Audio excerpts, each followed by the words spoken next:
Masu kallona da saurarina, barkanku da kasancewa tare da mu. Kakin mu shiga cikin shiri, idan farko ne zuwanka wannan tasha, kai mana subscribing, kai liking, kai sharing. Mun gode da yadda kuke mana a kowane lokaci. A kwanan nan ne aka kama wani matashi dauke da kwayoyi wajen kilogram 37, inda jandarmomi suka kama shi a cikin jihar Zandar, cikin yankin Gori, inda aka kama shi inda yi yunkurin ya gudu.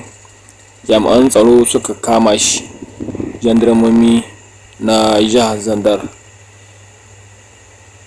yanki mai nisan kilomita 70 daga garin Gori. Lalle jami'an tsaro na jandarmomi sun kama wannan matashi dauke da wannan kwayoyi a cikin jihar Zandar, inda ba manta ba a kwanan nan inda aka kama da yawa daga cikin masu safarar motuna dauke da kwayoyi da jajircewar jami'an tsaro na jandarmomi na ƙasar Nijar.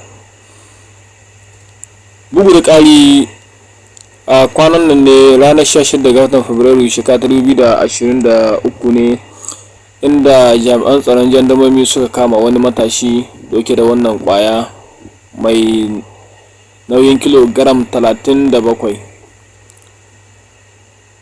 inda aka kama shi cikin jihar Zandar.